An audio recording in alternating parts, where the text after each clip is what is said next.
nous ont inspiré un thème, les auréolés ensorcelés. Nous sommes partis de ce passage de la première lecture. Ô Galates stupides, dépourvus de sens, qui vous a ensorcelé? Vous, aux yeux de qui Jésus a été peint comme crucifié. Qui vous a ensorcelé? Êtes-vous tellement fou? Après avoir commencé par l'esprit, voulez-vous maintenant finir par la chair? Avez-vous tant souffert en vain? Avez-vous tant souffert en vain? L'interpellation, mes bien-aimés. Avez-vous tant souffert en vain? Toi qui es venu à la prière, toi qui viens à la prière, tu veux abandonner maintenant? Tu veux te lasser maintenant? Tu veux te fatiguer maintenant? Avez-vous tant souffert en vain? Quand quelqu'un qui a souffert, il est parfois au bout de ses épreuves. Dieu est sur le point de lui répondre. Il abandonne. Il est ensorcelé. Il est ensorcelé. Qui vous a ensorcelé? Galates stupides. À travers cet enseignement, nous voulons simplement dire qu'en tant que chrétiens, nous sommes des auréolés, nous sommes des couronnés, nous sommes des glorifiés de Dieu que Satan et les siens ont ensorcelés, veulent ensorceler. Nous sommes ces insensés qui jettent leurs perles au pourceau, qui jettent leurs bijoux en or au porc. Matthieu 7, 6. Nous voulons à travers cet enseignement dire que tout celui qui ne profite pas de son aura, qui ne profite pas de la grâce, est sinon un sorcier, du moins un ensorcelé. Il est grand temps pour nous de sortir de cet ensorcellement et de comprendre cet intéressant texte.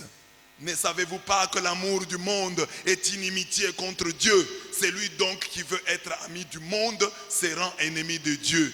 Croyez-vous que l'Écriture parle en vain? C'est avec jalousie que Dieu chérit l'esprit qu'il a fait habiter en nous. Jacques 4, 4 à 5. C'est-à-dire que Dieu regarde avec jalousie l'esprit qu'il nous a donné. Dieu dit, ah, ces gens, mais je les ai couronnés, je leur ai donné mon esprit. Et Dieu chérit avec jalousie l'esprit qu'il a fait habiter en nous. C'est comme, tu as payé quelque chose à quelqu'un, une belle robe. Et quand la personne porte ça, tu es content. Tu dis, mais je lui ai payé une robe de grande valeur. Qu'elle n'abîme pas cette robe. La jalousie, là, ce n'est pas pour récupérer la robe. La jalousie, c'est pour dire, voilà, qu'elle garde cette robe. Qu'elle n'abîme pas cette robe. Alors quand tu apprends, la personne te dit, la robe là que tu m'as achetée, elle est brûlée. Tu as mal. Tu ne voulais pas la récupérer. Tu voulais l'avoir sur le corps de la personne à qui tu l'as offerte. Dieu chérit l'esprit qu'il a fait habiter en nous. Dieu chérit l'esprit qu'il a fait habiter en nous. Il t'a donné son esprit et quand il regarde, il dit, ah, mais j'espère que cet homme ne va pas blaguer avec cet esprit. C'est ça l'auréole. Nous sommes auréolés. Vous voyez quand on dessine les saints là, ils sont auréolés. Dieu nous a auréolés en nous donnant son esprit. Alors maintenant, il s'étonne que des gens à qui il a donné son esprit se laissent si facilement ensorceler. C'est ça il dit. Ô Galates, dépourvus de sens, qui vous a ensorcelé, vous aux yeux de qui Jésus-Christ a été peint comme crucifié? Êtes-vous tellement dépourvus de sens après avoir commencé par l'esprit? Vous avez été auréolés par l'esprit. Maintenant, vous voulez finir par la chair. Avez-vous tant souffert en vain? Nous sommes des auréolés. Nous sommes des couronnés. La plus grande auréole, couronne que Dieu nous a donnée, c'est son Esprit Saint. C'est ce que les deux lectures du jour nous disent. Voyons cela en détail. Premier point, l'auréole est dans la demande. Dans l'évangile du jour, le Seigneur Jésus, parlant de l'ami important, affirme, si donc méchants comme vous l'êtes, vous savez donner de bonnes choses à vos enfants, à combien plus forte raison le Père Céleste donnera-t-il le Saint-Esprit? Donnera-t-il le Saint-Esprit à ceux qui le lui demandent? Luc 11, 13. On le voit, d'après ce texte, le pain, Le poisson et l'œuf par excellence que les chrétiens doivent demander au Seigneur, c'est le Saint-Esprit. En dehors de l'Esprit de Dieu, tout ce que nous demandons au Seigneur peut se transformer en pierre, en serpent et scorpion. Quel est parmi vous le père qui donnera une pierre à son fils? S'il lui demande du pain ou s'il lui demande un poisson, lui donnera-t-il un serpent au lieu du poisson? Ou s'il lui demande un œuf, lui donnera-t-il un scorpion? Ça c'est Luc 11, 11 à 12. Mais Luc 13 dit maintenant, alors, si les papas, si vous qui êtes méchants, vos enfants vous demandent le pain, vous leur donnez le pain. Vous donnez à vos enfants ce qu'ils vous demandent. À combien plus forte raison le Père Céleste donnera-t-il? Il devait mettre le pain, il devait mettre le poisson, il devait mettre l'œuf. Mais il n'aimait pas l'œuf, il n'aimait pas le poisson. Il met le Saint-Esprit. Il dit, à combien plus forte raison le Père Céleste donnera-t-il l'Esprit Saint à ceux qui le lui demandent? C'est ça que j'ai dit. Quand quelqu'un sait l'importance du Saint-Esprit, il le demande à Dieu chaque jour. Il a déjà une couronne. Il est déjà auréolé. Ce n'est pas n'importe qui. Vous vous souviendrez que moi j'ai compris ça il y a longtemps. Quand je suis arrivé dans cette paroisse, la première prière, la première litanie que je vous ai donnée, c'est la litanie à l'Esprit Saint. Que beaucoup négligent, que beaucoup ne font plus, que beaucoup ont déjà jeté aux orties. C'est cette litanie-là qui marquait mon mandat dans cette paroisse. Parce que c'est la première prière que je vous ai donnée. Si vous voulez rester fidèle, si vous voulez dire, j'ai cru au ministère de l'abbé Blaise, la question qui vous sera posée, combien de fois avez-vous fait la litanie à l'Esprit Saint? Parce que c'est ça, la prière qu'il nous a donnée en premier, la prière à laquelle il tient. Mais toi tu dis, je crois au ministère de l'abbé Blaise, j'ai suivi l'abbé Blaise, mais je ne vois pas comment Dieu m'a béni. Je vais te poser la question, j'ai donné la litanie à l'Esprit Saint, combien de fois l'as-tu faite? Tu sais même qu'il y a une litanie de l'Esprit Saint, quelqu'un se demande, celle-là, elle est comment? Et la litanie de l'Esprit Saint, c'est laquelle? Donc demandez déjà le Saint-Esprit, c'est déjà une couronne. Parce que Romains 8, 26 à 27 dit, nous ne savons pas prier. Nous ne savons pas prier, mais Dieu nous donne son esprit. Et c'est son esprit qui en nous prie par des soupirs inexprimables. Donc même pour prier, pour chanter pour Dieu, parce que nous venons ici à la prière. Nous venons à la prière. Nous venons à la prière. C'est ça que nous disons aux gens. Je vais à la prière. On ne dit pas aux gens à la cité, je vais aller écouter la parole de Dieu. On ne peut pas la prière, je vais aller chanter. Non, je vais aller faire le protocole. Chacun de nous, quand il dit aux gens qu'il vient ici, il dit, je vais à la prière. Mais la Bible te montre que tu ne peux pas prier si tu n'as pas le Saint-Esprit. Parce que tu ne sais pas prier. Maintenant, toi, tu viens à la prière, tu commences à demander seulement des choses, tu ne demandes pas le Saint-Esprit. Tu n'as pas compris. Et c'est pourquoi ici même à l'église, j'ai fait première demande qu'on fait à Dieu. Esprit Saint. Saint-Esprit, viens. On chante les dimanches. En semaine, on peut chanter comme on a chanté aujourd'hui. Mais on demande à chaque messe d'abord le Saint-Esprit. Mais parfois, vous n'êtes pas attentif à ça. Vous pensez que c'est un caprice de M. l'abbé. C'est un caprice de M. l'abbé. C'est un luxe que M. l'abbé se donne. Alors que vous ne voyez pas qu'il y a un message là-bas.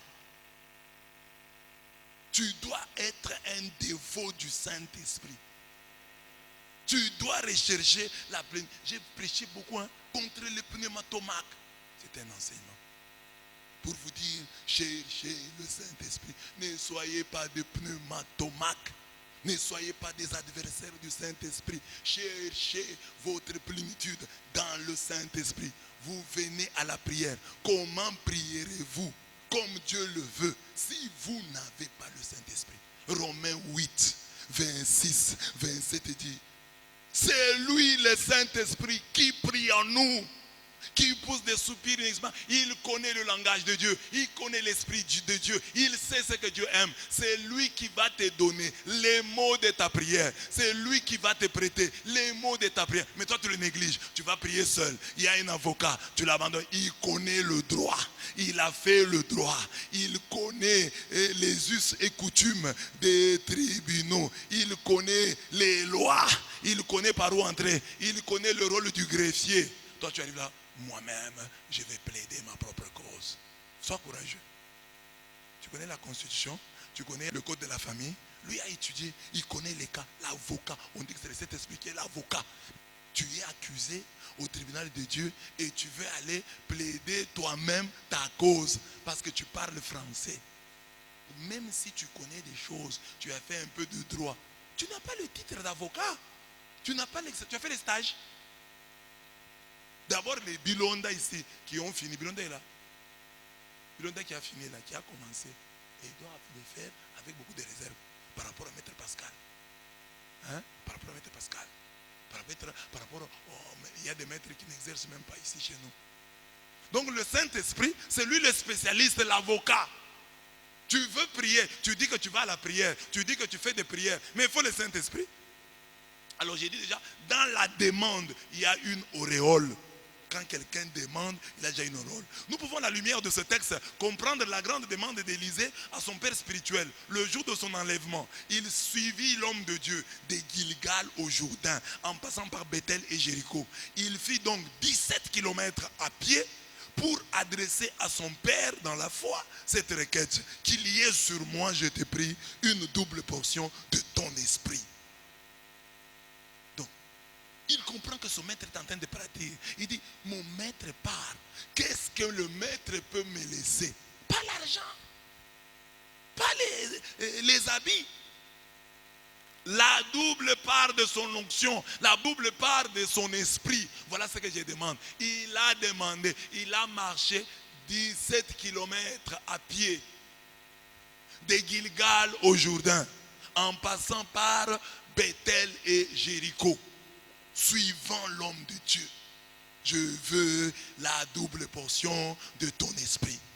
Et il y a un parallélisme entre ce que Élisée a fait avec Élie et ce que l'Église doit faire avec Jésus. Regardez le lien qu'il y a entre l'ascension. Quand Jésus monte, qu'est-ce qu'il promet à ses disciples? Le Saint-Esprit. Alors, tu ne peux pas suivre Jésus. Tu ne peux pas être là-dessus sans le Saint-Esprit. Il faut le Saint-Esprit. Dans la vie de Jésus, ce texte nous rappelle le lien entre Ascension et Pentecôte. Étant monté en haut, il a amené des captifs et il a fait des dons aux hommes. Il a amené ceux qui étaient au séjour des morts, il les a amenés au ciel, ils étaient captifs là-bas, mais il a fait des dons aux hommes. Ces jours-là, les gens ont parlé en langue. Il leur a promis qu'ils allaient recevoir différents dons. Et par le Saint-Esprit, ils les ont reçus. Dons et charismes. Parce que lui est monté. Demander le Saint-Esprit fait déjà de nous des auréolés, des couronnés. Nous ne devons pas renoncer à cette belle et fondamentale requête pour nous perdre dans les requêtes secondaires. Si on te dit que pour voir le président de la République, pour voir le roi, il faut tel document. La première chose que tu vas chercher, c'est le document là. Alors on te dit aussi que pour prier et être entendu, il faut le Saint-Esprit. Toi tu te précipites, tu vas là-bas, tu commences à demander le mariage. Non, tu dois avoir d'abord le billet, tu dois avoir le document, tu dois avoir l'avocat. Le Saint-Esprit doit être là. Il est la requête fondamentale.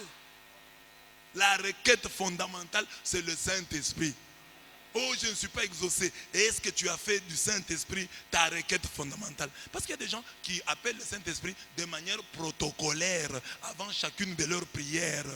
Ils n'ont pas le désir. C'est pourquoi on vous dit souvent dans la prière, désirez le Saint-Esprit, désirez le Saint-Esprit. Parce qu'on sait qu'il y a des gens qui vont faire des prières protocolaires. Esprit Saint descend. Mais il n'a pas le désir là. Il croit qu'il peut prier seul. Il croit que c'est une clause de style. Quand on nous dit invoquons le Saint-Esprit avant prière, il croit que c'est juste un protocole qui ne sert à rien. C'est fondamental. Si ceux qui ont le diable, on dit qu'ils ont l'esprit du diable. Ils ont le mauvais esprit. Donc ceux qui ont Dieu doivent avoir le Saint-Esprit, le bon esprit. Pour voler, les gens ont le mauvais esprit. Pour violer, les gens ont le mauvais esprit. Mais maintenant, pour prier, toi tu n'as pas le bon esprit, le Saint-Esprit. Alors, si quelqu'un a compris ça, que le Saint-Esprit est très important, il est déjà auréolé. Si déjà dans ta vie tu as compris que je ne peux pas prier sans d'abord invoquer le Saint-Esprit, tu es déjà auréolé, tu as déjà une couronne. Ce désir-là que tu as, cette conviction que tu as. Le Saint-Esprit, c'est le royaume de Dieu que nous devons chercher d'abord afin que le reste nous soit donné par surcroît. Matthieu 6, 33. Ne tombons pas dans l'erreur de Géasi qui, au lieu de chercher le manteau de son mentor, il chercha les habits de Naaman, l'ex-lépreux. Il était l'élève, le disciple d'Élisée. Élisée, le disciple d'Élie. Au lieu de chercher le manteau de son mentor. Parce que le manteau est donné comme signe extérieur de la double portion. Comme je vous parle de ces sacrements, je dis que les sacrements sont des signes sensibles. Dieu nous donne quelque chose de spirituel, mais comme il sait que nous sommes faits de chair et de sang, il matérialise ce don spirituel à travers un geste, à travers des signes. Ainsi que au baptême, on verse sur nous de l'eau. À la confirmation, on nous impose les mains, on nous donne l'onction. Alors la même chose, Dieu donne son esprit qui était sur Élisée, mais à travers, maintenant, il matérialise cela à travers le manteau. Donc quelqu'un peut recevoir la double portion sans manteau physique. Déjà, dans l'onction là, l'onction est un manteau. Mais un manteau spirituel qui est matérialisé à travers le manteau physique, matériel.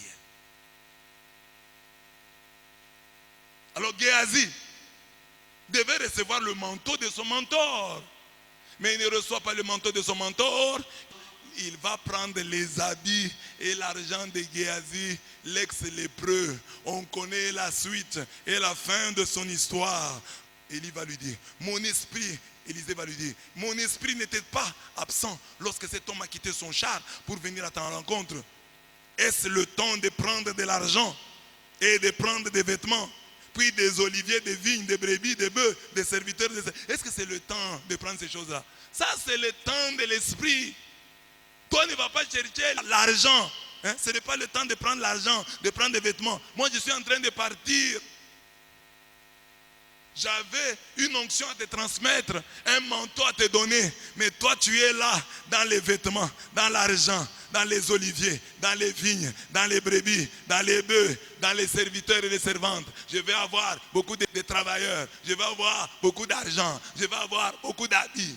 Quand tu pries pour les habits, tu pleures. Quand tu pries pour la voiture, tu pleures. Quand tu pries sur ta condition de locataire, tu pleures. Mais quand on te demande le Saint-Esprit, tu demandes le Saint-Esprit sans état d'âme.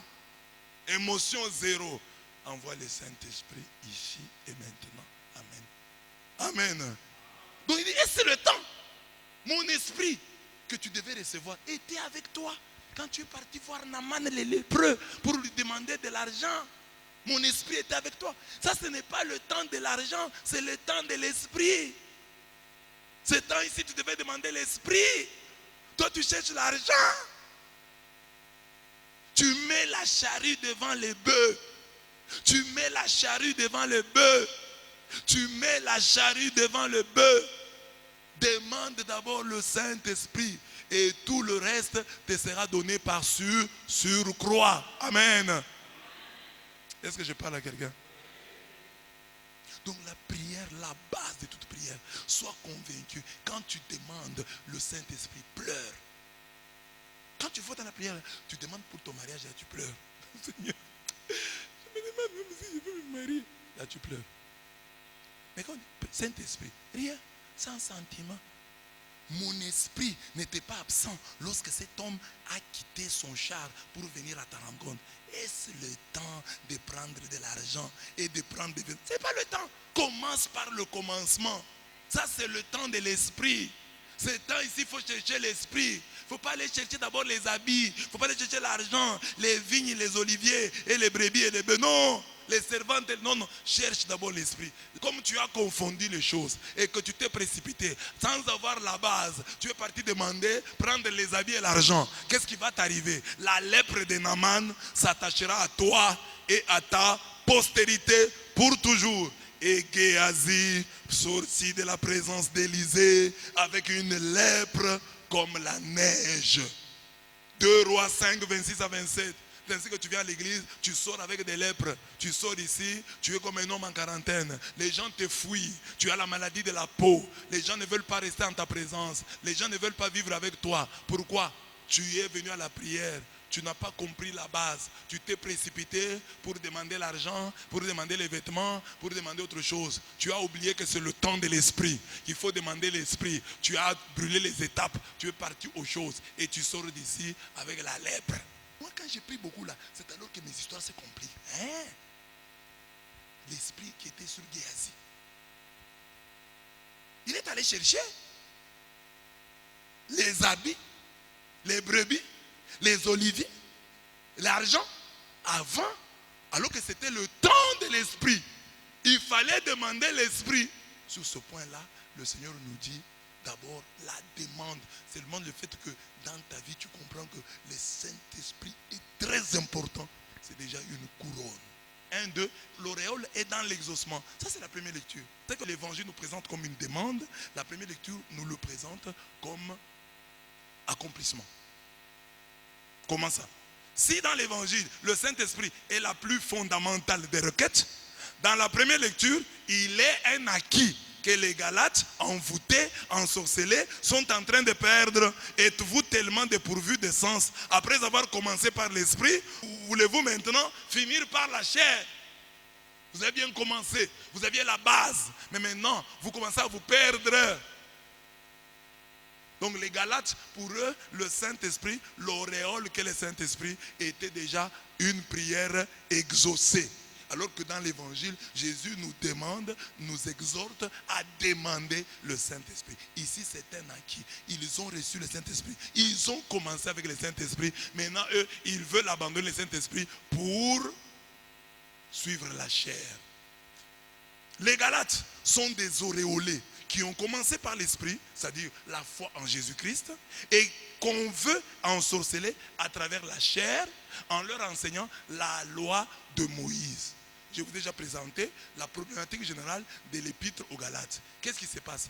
Les Galates vivaient, ils ont cru en Jésus-Christ, ils ont reçu le Saint-Esprit, ils ont vu les miracles, ils étaient bien. Mais des prédicateurs judaïsants, des judéo-chrétiens, sont venus leur dire que oui, c'est vrai, vous avez cru en Jésus-Christ, mais il faut vous faire circoncire. Alors il y a des Galates qui ont commencé à suivre cette parole-là. Il avait déjà cru en Jésus-Christ et il va se présenter à la circoncision. C'est quoi pour dire? Vous êtes intelligent. Vous avez déjà fait un pas dans la spiritualité. Vous avez déjà fait un pas dans les choses spirituelles. Maintenant, vous voulez régresser pour aller vous faire circoncire? Vous êtes dépourvu de sens. Vous êtes stupide. Acte 15, 1. Si vous n'êtes pas circoncis selon le rite de Moïse, vous ne pouvez être sauvés. Les gens ont commencé à le dire. Et ils ont cru. C'est pourquoi Paul dit, je m'étonne que vous vous détourniez si promptement de celui qui vous a appelé par la grâce du Christ pour passer à un autre évangile. Non pas qu'il y ait un autre évangile, mais il y a des gens qui vous troublent et qui veulent renverser l'évangile du Christ. Mais quand nous-mêmes, quand un ange du ciel annoncerait un autre évangile que celui que nous vous avons prêché, qu'il soit anathème, qu'il soit maudit. Galates 1, 6 à 8. De quoi s'agit-il dans cet épître? Pour identifier l'autre évangile dont parle Paul, il faut lire les propos des judaïsants en Acte 15, 1. Si vous n'êtes pas circoncis selon le rite de Moïse, vous ne pouvez être sauvés.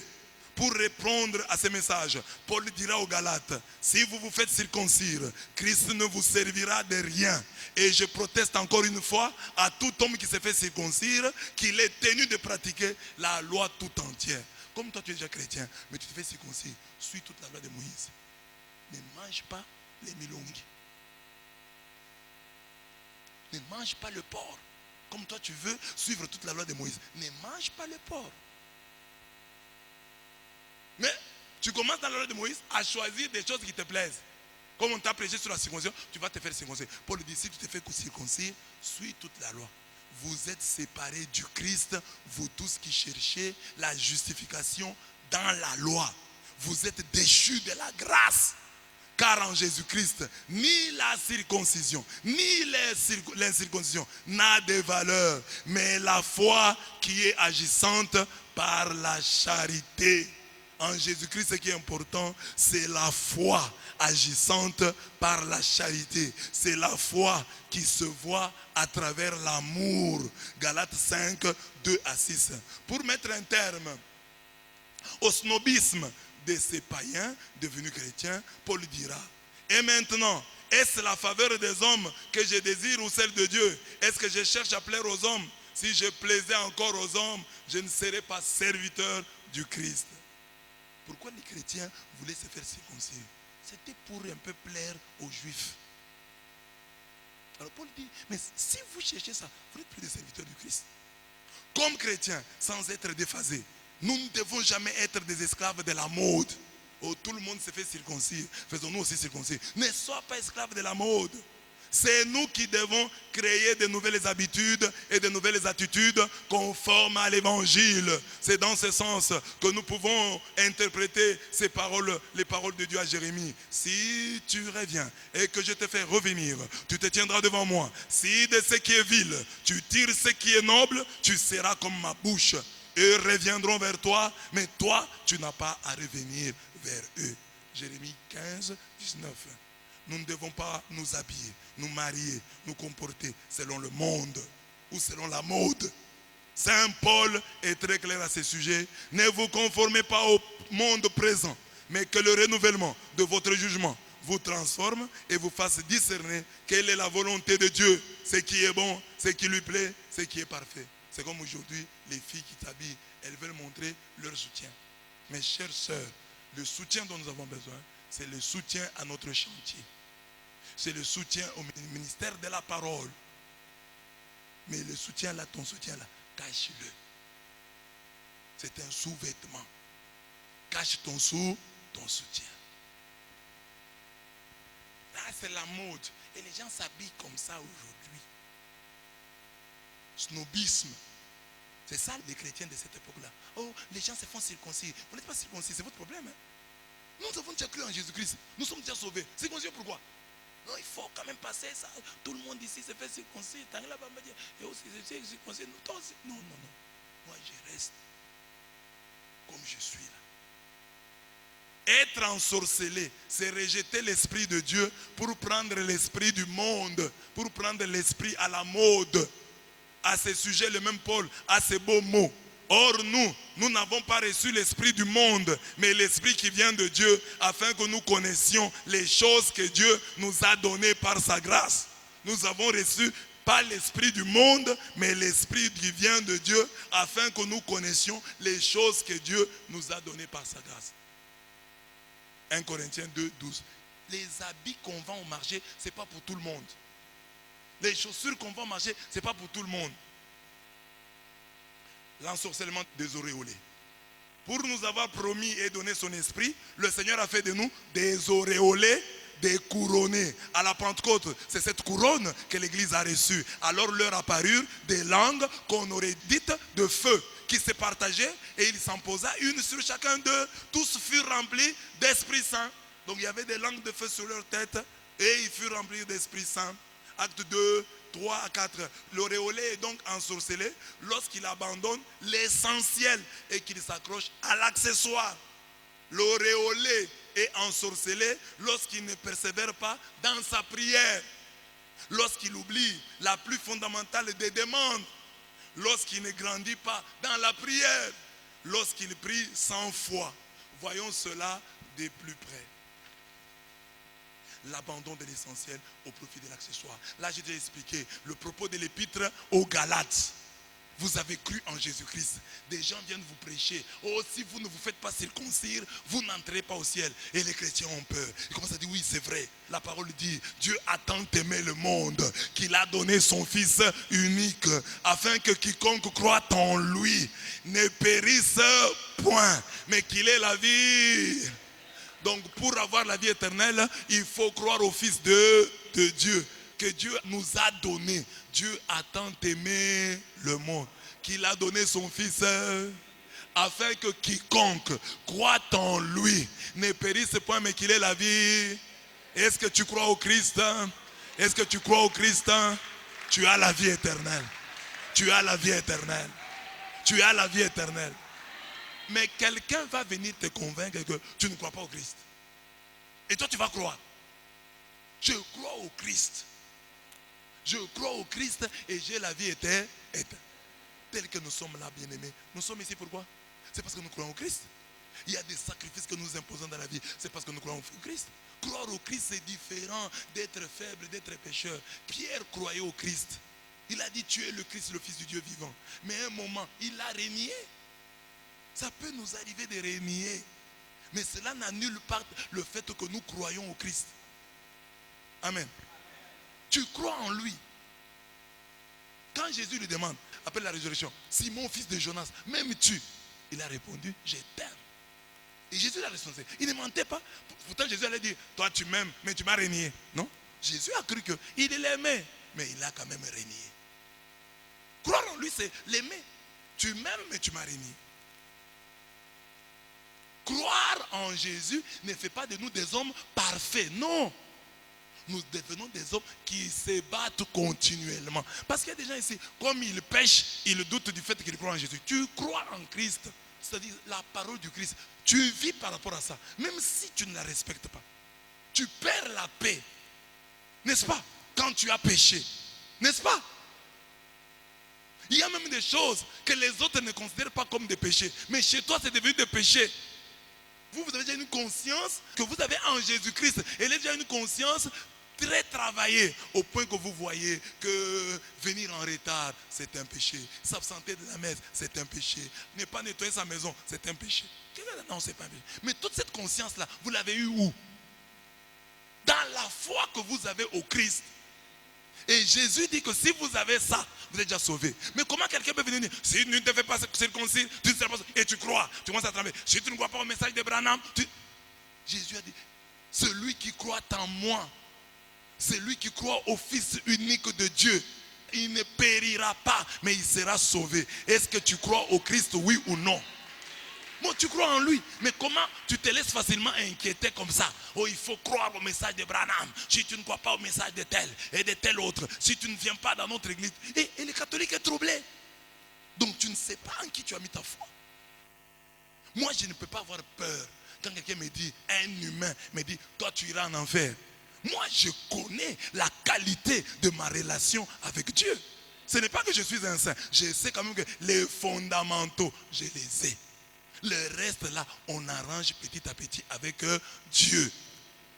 Mais les fondamentaux, je les ai. Et j'ai l'assurance de mon salut sur base des fondamentaux. Oui, parce que même chez Dieu là, j'évolue en tremblant. Je les sers en tremblant. J'ai ça dans le cœur. Et je me dis, comme j'ai ça, les fondamentaux, je les ai. En tout cas, Dieu ne m'abandonnera pas. Parce que c'est la foi même là qui me fera entrer au ciel. La foi que Dieu me pardonnera. La foi que Dieu me fera entrer gracieusement. La différence avec les autres, c'est qu'ils croient que par leur sainteté, ils vont acheter le ciel. Non. Moi, je crois que Jésus est mort pour moi. Et je serai sauvé par le sacrifice qu'il a fait pour moi à la croix. Amen. Vous avez compris? Alors, c'est ça l'essentiel. Crois en Jésus-Christ. Et quand tu crois en lui, Jésus-Christ va te montrer la priorité. La priorité, c'est cette foi qu'on appelle, Paul appelait la foi agissant par la charité. C'est devenir une nouvelle créature. Alors, c'est ça, la conscience que vous avez, qui a été travaillée par Dieu. Il y a des choses que vous pouvez faire, vous ne faites pas. Vous-même, vous avez du mal, vous avez des problèmes. Maintenant, vous ne pouvez pas vous apprécier. Vous, avec la formation que nous recevons ici, c'est une formation qui est faite pour que nous n'ayons pas le temps de nous apprécier. Parce que sinon, nous allons nous perdre. Alors, mais Dieu connaît. C'est pourquoi lui dit qu'il va nous payer, même pour les verres d'eau fraîche. Tu vois, par exemple, vous venez ici. Et moi et vous, depuis un temps, comme nous tous nous venons, nous restons à la messe jusqu'à 7 heures. Est-ce que nous considérons ça comme un sacrifice? Nous commençons à trouver ça, non? Pour nous, c'est normal. Mais quelqu'un d'autre dit, moi, je ne peux pas faire ça. Parfois, quand vous rencontrez des gens comme ça, vous vous rendez alors compte que vous avez fait un sacrifice. Mais vous êtes tellement habitué que vous trouvez ça normal maintenant. Vous trouvez normal. Moi, je trouve normal de me tenir ici 3 heures prêchant. Mais moi qui le fais, moi, je trouve que c'est normal. C'est difficile que j'ai avec ça devant Dieu pour lui dire, Seigneur, moi, je prêche. Non, je dis, je ne peux pas aller ça. Mais c'est déjà quelque chose. Le Dieu que nous servons, il est bon. Alors comme il est bon lui, c'est pas comme les gens ici. Les gens, même moi, je ne suis pas bon. C'est-à-dire que je ne verrai pas vos sacrifices. Je vais surtout voir vos erreurs. Moi-même, je vais plus voir mes propres erreurs. Mais il n'y a que Dieu. Lui qui est bon, il connaît la valeur du verre d'eau que tu donnes à un pauvre. Dieu sait que le jour où tu as donné à quelqu'un 1000 francs, c'était un sacrifice. Moi ici dans le panier, quand je vois les 500 francs, les 200 francs, je vais dire, vous donnez les 200 francs. Mais Dieu sait que les 200 francs là d'Isaïe, c'est un sacrifice. Parce qu'il avait déjà 1000 pour payer peut-être un bidon d'eau. Mais il était venu à l'église, il l'a enlevé dans les 1000 là, 200. Donc il a mis en danger son bidon d'eau. Il ne va pas se laver parce qu'il a donné. C'est un sacrifice. Mais pour nous, c'est rien. C'est 200 francs. Mais Dieu sait que les 200 francs là, de tel, c'est un sacrifice. Mais nous ne verrons pas ça. Même toi, quelqu'un qui te donne 5000 francs, 2000 francs, pour toi, tu vas dire c'est rien. Mais Dieu seul sait. Le sacrifice caché dans les 2000 francs qu'on t'a donné et que tu as méprisé. Parce que cet homme-là, en te donnant les 2000 francs, il s'est privé, lui, de beaucoup de choses. Et dis à ton voisin, heureusement. Dis à ton voisin, heureusement. Dis à ton voisin, heureusement. Heureusement que Dieu existe. Heureusement que Dieu est le rémunérateur de tous ceux qui le cherchent. Heureusement, Dieu nous payera. Parce que les hommes à qui nous faisons du bien, ils s'en habituent. Ils trouvent ça normal. Et parfois, ils ne sont plus reconnaissants. Ils commencent même à réclamer plus. Hein? Tu peux avoir quelqu'un, tu lui donnes 20 $. Il croit que c'est peu. Or, 20 $, toi tu travailles par jour, on te paye 5 $ par jour. Si tu lui donnes 20 $, tu lui as donné 4 jours de travail. Dans le mois, quelqu'un te donne à toi 4 jours de travail. C'est beaucoup. Et tu ne sais pas voir ça. Heureusement que Dieu existe. Lui connaît nos sacrifices. Donc mes bien-aimés, croyez, si vous aimez Dieu, si chaque fois que vous êtes ici, vous écoutez la parole, ça vous fait du bien. Si vous tombez, ça vous fait du mal. Quand vous priez, vous êtes content. Quand vous ne priez pas, vous êtes malheureux. Vous aimez Dieu. Vous aimez Dieu. Que personne ne vienne vous tromper, qu'il faut vous circoncire, qu'il faut ceci et cela. Vous savez pertinemment bien que vous aimez Dieu, que vous croyez en lui. Ça, personne ne peut venir vous contredire parce que vous savez ce qui se passe dans votre cœur. Si jamais vous l'aimez, vous le sentez. On a versé de l'eau sur toi, mais il y a quelqu'un qu'on a plongé dans l'eau, mais il ne te dépasse en rien. Quand tu le regardes, il est animé de mauvaise foi, c'est un méchant. Mais toi, tu n'as pas ce cœur-là. Mais on a versé de... Alors tu vas commencer à perdre la certitude, l'assurance de ta foi, parce que quelqu'un t'a dit, si on ne te plonge pas dans l'eau, tu n'es pas baptisé. Et tu vas, non, je viens pour que vous... Tu as été baptisé au nom du Père, du Fils et du Saint-Esprit. Il faut que tu sois baptisé au nom de notre Seigneur Jésus-Christ. Pose un peu la question. Toi, on t'a baptisé au nom du Seigneur Jésus-Christ. Hein? Tu me dépasses en quoi? Tu me dépasses en quoi? Normalement, ça devait être automatique. Tout ce qu'on a plongé dans l'eau devait être plus sain que toi. Mais ce n'est pas évident. Et toi, tu es complexé. Parce que il t'a dit, non, si tu ne crois pas. Toi, tu regardes aussi ces gens-là, tu les connais. Il y a des gens que nous connaissons. J'ai reçu la première communion en 77. J'avais 10 ans. À 10 ans, j'ai reçu la première communion. Et je suis encore attaché à Dieu. Vous irez en enfer. Et toi, tu crois encore? Est-ce que d'abord, nous avons cru en Dieu pour aller au ciel? Il faut dire aux gens, on n'a pas cru pour aller au ciel. Nous avons cru en Dieu parce que Dieu est bon. S'il nous donne le ciel, on est content. S'il ne nous donne pas, non, on est aussi content. Bon. Mais nous, on aime Dieu. on aime Dieu. C'est comme quelqu'un qui est tombé amoureux d'une femme, est tombé amoureuse d'un homme. Hein? Tu es tombé amoureux, tu aimes la personne. Bon, si maintenant la personne te rejette, oh, toi au moins, dans ton cœur, tu dis, je l'avais aimé. D'abord, il faut enlever ça dans ta tête. Nous ne sommes pas des chrétiens pour aller au ciel. Parce que ça, les occultistes se moquent de nous. C'est ça le Rotary Club. Les Rotariens font aussi du bien. Hein? Les Rotariens, bon, certains les accusent d'être des occultistes.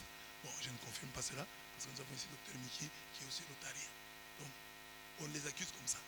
Mais les Rotariens, au début, le Rotary, c'était aussi cette idée qu'on peut faire du bien sans chercher à aller au ciel. Parce que si quelqu'un fait du bien pour le bien, il dépasse celui qui fait le bien pour aller au ciel. Celui qui fait le bien pour aller au ciel, il a un intérêt. Mais celui qui fait le bien parce que c'est bien, il est plus spirituel que celui qui fait le bien pour aller au ciel. Si toi tu fais le bien pour aller au ciel, et il y a quelqu'un d'autre qui fait le même bien parce que c'est bien, il te dépasse. Alors nous, on n'a pas cru en Jésus-Christ pour aller au ciel. Nous l'aimons. Nous croyons en lui. Pour ce qu'il est. Parce que quand tu aimes le Real Madrid, tu aimes le Real Madrid parce que le Real Madrid, le Real peut perdre. C'est le cœur. Il y a même des gens qui se fâchent parfois. Il y a des gens qui sont fâchés. Je suis plus du Real. Mais tu vas voir que ça ne tient pas. Comme nous du Barça, lorsqu'on a fait partir Eto'o, notre frère, nous avons tous dit non, Barcelone ne nous soutient pas. Mais quand on va au match là, on gagne, on est un peu content. Et puis après on est revenu. C'était une colère de courte durée. Ça peut arriver que tu te fâches contre ton équipe, mais tu l'aimes. Dieu, on l'aime parce qu'il est aimable. Dieu, on l'aime parce qu'il mérite notre amour. Tu aimeras le Seigneur ton Dieu de tout ton cœur, de toute ton âme, de toute ta force et de toute ta pensée et ton prochain comme toi-même. C'est l'essentiel. Ne le perds pas. Fais de l'Éternel tes délices et il te donnera ce que ton cœur désire. Qui ne comprend pas les choses ainsi est un ensorcelé qui a bâti sa vie sur le sable mouvant. Et lorsqu'une vie est construite de la sorte, une pluie, un torrent, un vent suffit pour tout écrouler. Matthieu 7, 26 à 27. Donc bien aimé dans le Seigneur, n'abandonnons pas l'essentiel. Quand tu abandonnes l'essentiel pour t'accrocher à l'accessoire, tu es un ensorcelé. Alors que Dieu t'a auréolé en te faisant connaître son Fils, en t'attachant à Jésus-Christ, il t'a couronné. Dieu a tant aimé le monde. Tu fais partie de ce monde aimé par Dieu. Et quelle est la preuve que Dieu t'aime? Il t'a donné son Fils. Tu es auréolé. Mais maintenant, si toi tu abandonnes l'essentiel qui est Jésus-Christ pour t'accrocher à l'accessoire qui est telle pratique, tel autre pratique, tel homme, tel autre homme, tu es un ensorcelé. Même nous les catholiques, nous aimons la Vierge. Pas pour dire que pour aller au ciel, un catholique n'a jamais prêché que pour aller au ciel, il faut croire en Marie. Nous nous disons, Marie prie même pour les sectaires. Les sectaires au ciel verront Marie. Mais nous ne faisons pas de Marie le chemin, la vérité, la vie. Nous disons que même vous, sectaires, si vous refusez Marie, vous serez surpris en la voyant au ciel. L'abandon de la vie de prière. Cet ami important, il a un visiteur la nuit. Il va frapper chez son ami pour qu'on lui ouvre la porte. Et pas pour qu'il achète, pour qu'on lui prête. Les verbes sont très bien placés. J'ai déjà passé en détail sur cette terre. Donc il va, il dit, prête-moi 3 pains. Un ami est venu me voir. D'abord, il est généreux. Un ami vient le voir. Il n'a pas d'argent. Il prend le risque de sortir. Parce qu'il pouvait trouver une excuse. Il dit non, mon frère, tu es venu à la nuit sans m'avertir, alors on dort, on va manger demain matin. Mais lui, son ami vient la nuit. Il n'a pas d'argent. Il peut dire, mon ami, tu es venu, je n'ai pas d'argent. Hein? Dors, on va se débrouiller demain. Il se lève, il dit, j'ai un autre ami. Lui, il vend, il prête du pain, il va me donner. Je prends donc le risque de sortir de chez moi la nuit et d'aller frapper chez mon ami. Et il a frappé. L'ami ne répondait pas. Il a frappé, il a frappé, il a frappé, il a frappé. Jusqu'à ce que, dérangé, l'ami lui a ouvert la porte. L'image de la prière. Si tu ne pries pas, jusqu'à importuner Dieu, tu n'as pas prié. Si tu as demandé le mariage comme ça, mais tu sens, on te demande, dans ta demande du mariage, tu as importuné Dieu. Non, je ne pourrais pas dire ça. J'ai demandé, importuné, non. Il faut que tu sentes que tu as importuné Dieu. Tu l'as dérangé. Dieu, toi-même tu sens, non, j'ai dérangé. Parce que c'est ça que nous faisons avec certaines personnes. Quand tu appelles quelqu'un, j'espère que je ne vous dérange pas. Hein? Donc, il faut que toi-même, tu aies le sentiment d'avoir dérangé Dieu. Est-ce que tu l'as? Dans ton dossier là, que j'ai dérangé Dieu. Je vous ai donné ici les témoignages de Papa Lukonga, ancien travailleur de la Gégamine, qui par l'intercession de la Vierge Marie est devenu travailleur de la Miba. Dans le songe qu'il a eu, Marie lui a dit, tu m'as beaucoup dérangé. Maintenant, je vais te donner. Donc Marie a dit, tu m'as beaucoup dérangé. Maintenant, va demain à la direction générale d'Amiba, tu feras un blanc, il te donnera du travail. Il est allé là-bas, il a eu du travail. Est-ce que Dieu, pour des histoires de ton mariage, pour l'histoire de ta parcelle, pour l'histoire de ta promotion, tu as vraiment dérangé Dieu? Parce que tu pries aujourd'hui pour te dire, tu oublies, demain tu dors sans prier, et le lendemain tu pries un peu, tu pries en passant. Dieu peut dire, non, je ne parle pas de Dieu, je dis toi-même, est-ce que tu peux dire, j'ai vraiment dérangé Dieu? Tu pries aussi comme ça, mais déranger, non. Parce que tu peux être ici à la prière, tu ne déranges pas, tu es assis. Il faut que moi, je te pousse à déranger Dieu. C'est moi qui t'ai poussé à déranger Dieu. Mais toi-même là, c'est plus un problème. Tu t'es habitué à ta vie de locataire, tu t'es habitué à ta vie de pauvreté, tu t'es habitué à ton célibat, tu t'es habitué à ta misère. Mais il faut que toi-même d'abord, tu peux dire, j'ai dérangé Dieu. Pour cette histoire-ci, je suis allé à Benakalo moi-même. Pour cette histoire-ci, je suis monté à la colline de Mbouya Charles. Je suis allé prier là-bas. Pour cette histoire-ci, je me suis enfermé à Bonzola. Pour cette histoire-là, je suis allé rester à la salle. J'ai dit aux gens, là, vous pouvez partir, je m'enferme ici. On a venu retrouver le papa la nuit, à 19h, il était toujours là, en train de prier. Papa, c'est quoi? Je dérange Dieu, j'importune Dieu. Nous prions comme des gens rassasiés. Bon Seigneur, tu peux un peu nous aider. C'est comme les gens ici là. Hein? Quand tu as des problèmes, tu as de la viande entre les dents. Tu as besoin d'un cure-dent, non? C'est ça, non? Bon. Mais si les cure-dents ne se présentent pas, tu fais quoi? Avec la langue, tu vas sortir. Si la langue ne donne pas, tu vas chercher l'endroit où il n'y a pas de gens. Toi-même, hein? Tu introduis les doigts et tu sors. Si tu ne fais pas ça, attends seulement, au bout d'un moment, ça va sortir de... Mais si on te plante une flèche dans la jambe, dérange Dieu. Parce que ton cas c'est, tu as reçu une flèche dans la jambe. Tu as une flèche dans le corps.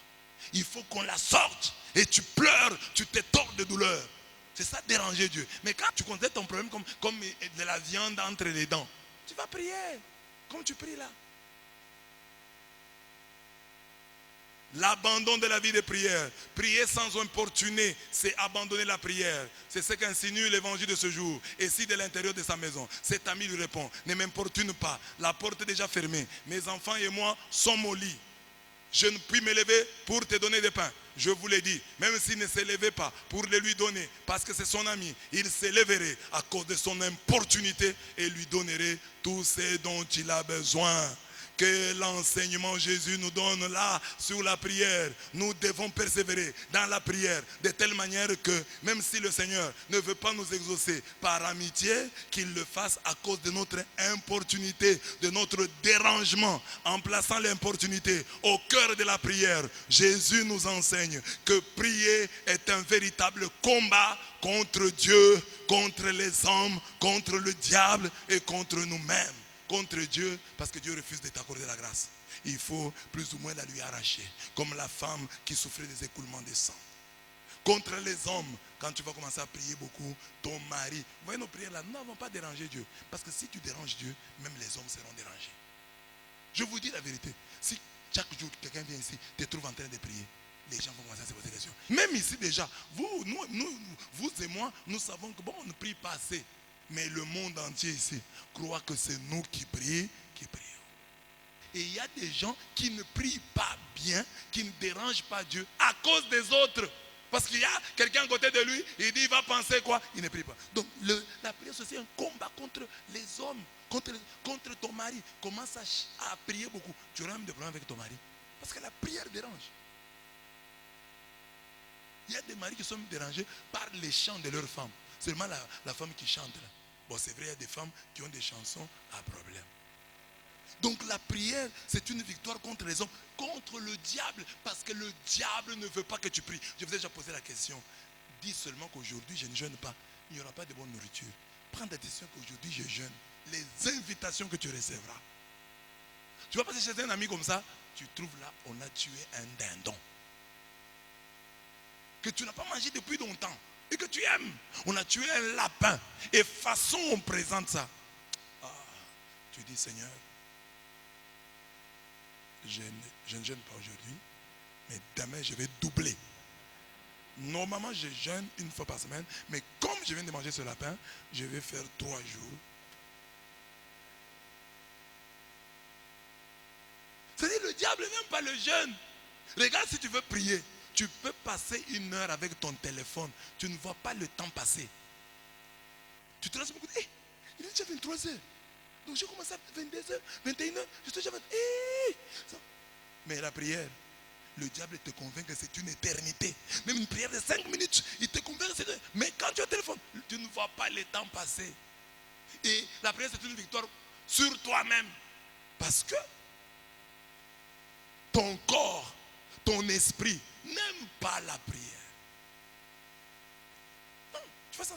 Mais il faut te battre contre... Non, je n'ai pas envie de prier. Tu veux prier? Bon, prie assis sur le lit. Il faut... Non, non. Pourquoi je ne mets pas à genoux? Je mets à genoux. C'est la victoire. Et le diable va te dire, ah non, même à la main, c'est pourquoi tu te tiens debout? Seigneur, ouvre mes lèvres. Toi, tu es assis. Le ministère glorieux, mettons-nous debout. Non, moi je m'assois. La victoire, c'est toi-même, c'est pourquoi moi je dois m'asseoir? Les autres sont debout. Est-ce que je suis malade? Et même si je suis malade, je ne peux pas forcer. On comprend dès lors pourquoi le Seigneur dit à Jacob, devenant Israël, on ne t'appellera plus Jacob, mais Israël, car tu as été fort contre Dieu et contre tous les hommes et tu l'as emporté. Sois fort contre ton ami qui ne veut pas te donner du pain. Frappe à la porte, frappe encore, jusqu'à ce qu'il t'ouvre. Alors, le crétinisme dans la prière. D'après l'évangile, 3 verbes caractérisent la vie de l'important, de l'homme de prière. Demander, chercher, frapper. Souvent, nous ne sommes pas attentifs à ces 3 verbes que nous considérons comme des synonymes, alors qu'ils sont des étapes de notre croissance spirituelle dans la prière de foi. C'est cela que nous appelons crétinisme, nanisme spirituel. Tout celui qui en souffre est un ensorcelé. Si toi comme chrétien, tu ne grandis pas dans la foi, tu ne vois pas qu'il y a des différences entre demander, chercher et frapper. Tu demandes, on te donne. Tu cherches, tu trouves. Tu frappes, on t'ouvre la porte. Il ne faut pas considérer comme des synonymes de la prière, de prier. Non, il faut considérer comme des étapes dans la prière. J'ai dit la demande, c'est la prière de l'enfant portée. L'enfant qui a la charge de ses parents, qui prie pour que Dieu donne à son père de l'argent pour lui payer des bonbons ou une autre paire de chaussures. Il a déjà une paire de chaussures, mais il demande une autre. Bon, ce n'est pas tellement une urgence. Bon, si papa me donne, j'ai une autre paire. Les bonbons, j'ai déjà mangé les foufous, mais s'il me donne les bonbons, je vais manger. Alors il y a des chrétiens qui sont à ce niveau-là. C'est que je parlais ici de la flèche dans la jambe et de la viande dans les dents. C'est un niveau.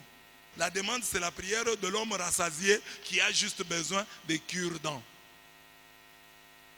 Bon, même si j'enlève, ça s'enlèvera de soi. Alors grandis, quitte le niveau de demande, entre dans le niveau de chercher. Demander, ça veut dire, maman Francine, Unipeko, Pesangaï, Bechoko, donne-moi. Mais chercher, ça demande. Maintenant, je me lève, je commence à marcher, je commence à chercher. Si maman ne me donne pas, je vais aller chercher chez quelqu'un d'autre. Je commence à chercher. Si je ne trouve pas ici, je vais trouver là-bas. Chercher, c'est un autre niveau, c'est un autre level. Tu commences maintenant à chercher. Tu demandais, tu commences à chercher. Ici, l'homme fait un pas de plus. Il quitte sa maison. Il commence à escalader les montagnes. Il cherche des neuvaines. Il se pose des questions sur comment prier pour toucher le cœur de Dieu. La dernière étape, c'est frapper et on vous ouvre. Frapper maintenant, c'est le degré le plus élevé de la prière. L'homme frappe le regard de Dieu. L'homme frappe le cœur de Dieu en devenant lui-même une prière vivante. Aïe, il m'a frappé. Il a tiré mon attention. J'ai été frappé par sa présence. Comme cette femme qui avait une bosse, la femme longtemps courbée, quand il était au temple. Et Jésus a été frappé par sa présence. La femme n'a pas demandé. Jésus l'a vu seulement. Et il y avait peut-être beaucoup de paralytiques là-bas. Mais Jésus n'a été attiré que par cette femme. Et elle a frappé. Elle a frappé l'attention de Jésus. Elle a attiré son attention. Elle a frappé. Attiré le regard de Dieu. Deviens prière. Deviens prière. Deviens prière pour attirer Jésus. Deviens prière. Frappe son regard. Attire son attention. C'est ainsi qu'il fera maintenant que tu es Moïse, tu lèves les mains, tu ne dis rien, mais Dieu entend. Tes mains parleront, tes genoux parleront. Quand est-ce que tu auras une histoire comme ça, que mes mains commencent à parler? Le crétinisme spirituel, ça dit que tu ne veux plus grandir. Tu es un crétin, tu es un nain spirituel et tu es content d'être comme ça. Ça ne te préoccupe pas. Il faut devenir un géant. Géant, ça veut dire, j'étais à l'étape de demander. J'ai quitté cette étape. J'ai commencé à chercher. Maintenant, j'ai grandi. Je suis à l'étape où moi-même, je frappe. Je frappe. Dieu m'ouvre les portes. Dieu m'ouvre les portes. Dieu ne me donne pas seulement. Dieu ne me laisse pas seulement trouver, mais Dieu me fait entrer. Dieu m'ouvre la porte. Il me fait entrer. Il demeure en moi et moi en lui. Il ouvre maintenant pour moi la porte. Tu peux chercher et trouver en dehors. Mais là où on t'ouvre, tu entres dedans. Entre dedans. Entre dedans. Kotama solo yango. Hein? Hein? Le drame de nombreux chrétiens est qu'ils ignorent à quelle étape ils sont. Tu as un problème qui nécessite la frappe, mais tu en es encore à la demande. Au grand mot, les grands remèdes, dit-on. Ne pas comprendre cette vérité, c'est être ensorcelé. Quand tu es chrétien, tu vois les problèmes que tu as, mais tu n'as pas les niveaux. Il faut voir les niveaux des épreuves que tu as. Ton mariage demande un certain niveau spirituel. Dans le monde spirituel, ce sont les rapports de force. Tu peux avoir un problème, mais toi tu es petit. Il faut avoir les bras à la mesure du problème que tu as. C'est ça. Tu ne grandis pas spirituellement, mais tes problèmes grandissent. Comme je prêchais les dimanches, tu as un problème de célibat. Tu n'as pas de femmes, tu n'as pas de femmes, tu n'as pas de mari. Mais entre-temps, il y a d'autres complications qui s'ajoutent. Azoospermie. Tu pries toujours comme tu priais avant d'avoir le mariage. Tu pries toujours comme tu priais avant d'avoir cette maladie dont tu souffres. Tu pries toujours comme tu priais avant d'avoir tel problème que tu as. Tu pries comme tu priais quand tu avais le travail. Tu pries comme tu pries quand ton mari est en Bujimaï. Ton mari est à Mambasa. Tu dois prier autrement. Tes problèmes, plus ils deviennent graves, plus ils s'aggravent, plus tu devais être grand dans la prière. Mais tu fais des prières que tu faisais lorsque tu étais le jeune Enoch, pris en charge par ses parents. Les jeunes qui étaient aux humanités, qui étudiaient au collège d'Ibois. Maintenant, c'est Enoch de l'université. Maintenant, c'est Anne qui n'a plus de père, qui n'a plus de mère. Maintenant, c'est Moussas qui va aller au séminaire. Vous êtes devenus des parents. Vous êtes devenus des parents. Il faut que la prière grandisse aussi. Tu ne vas pas prier comme tu priais avant. Mais tu vas voir les gens, malgré leur élévation, malgré leur bénédiction, ils ont gardé le même niveau spirituel. Ils ont grandi sur le plan professionnel, ils ont été élevés sur le plan professionnel, ils se sont mariés, ils sont devenus des parents, mais sur le plan de la prière, ils ont le niveau qu'ils avaient il y a 20 ans et ils veulent gagner. Crétinisme spirituel. Crétinisme spirituel.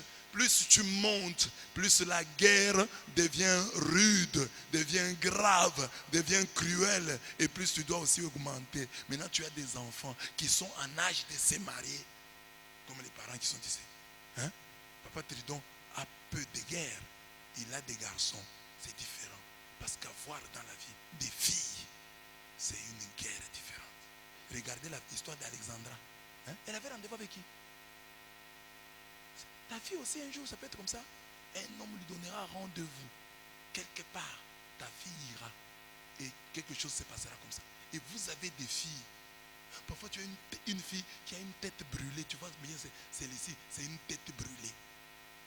Les parents ont des yeux pour voir. Mais les parents, tu as des filles comme ça. Et tu n'es pas ouvert.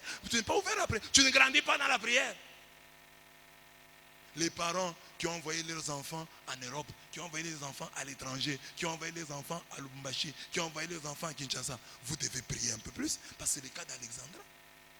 J'ai mon enfant en Europe. J'ai mon enfant, il est en Europe avec qui? Il aura quel ami en Europe? Parce que les gens prient. Un homosexuel ne peut pas entrer dans sa vie et le détourner. Est-ce que l'enfant continuera à m'écouter? Et même pas seulement les enfants qui vont en Europe, qui vont à Kinshasa. Vos enfants, en ce moment-ci, sont à l'école. Qui est sûr qu'ils sont à l'école? Est-ce que tu contrôles chaque jour? Peut-être ta fille va à l'école, elle entre, à 10 heures, elle fuit. Je termine. Les prières incrédules. Il y a des gens qui prient sans foi. Écoutez le texte. Saint Paul dit, celui qui vous accorde l'esprit et qui opère des miracles parmi vous, le fait-il donc par les œuvres de la loi ou par la prédication de la foi? Ça, c'est dans la première lecture. Celui qui vous accorde l'Esprit, Dieu, est-ce qu'il opère des miracles parmi vous? Est-ce qu'il les fait par les œuvres de la loi ou par la prédication de la foi? Et ici, j'ai dit, regardez les miracles de Jésus. Je ne cesse de vous le répéter. Il n'a jamais dit à personne, ta prière t'a sauvé. Jésus disait aux gens, ta foi t'a sauvé. C'est bien de prier, mais c'est mieux d'avoir la foi. C'est la foi qui transporte les montagnes et non la prière. La prière peut être l'expression de la peur. Les disciples dans la barque ont prié, Seigneur, nous périssons et tu ne fais rien. Jésus, quand il s'est levé, il ne les a pas félicités, il les a plutôt condamnés. Il a condamné leur manque de foi. Prier, c'est bien. Avoir la foi, c'est mieux. Alors, la meilleure des choses, c'est de faire la symbiose entre les deux. Avoir la prière de la foi. Prier avec foi. Et prier avec foi, c'est toujours prier avec joie. La prière, c'est le lieu où tu montres à Dieu ta foi. La prière, ce n'est pas venir dire, maman Francis, si vraiment tu me connais, si vraiment tu es mon ami, donne-moi $100. C'est pas ça la prière. La prière, c'est autre chose. Mais écoute, maintenant, je dis, Maître Lambert, avec toi, on a déjà beaucoup marché. Nous nous connaissons. Je connais ton cœur. Tu m'as toujours aidé. Tu m'as toujours soutenu. Maître Lambert, je suis venu toujours dans le cadre de nos alliances, de notre amitié.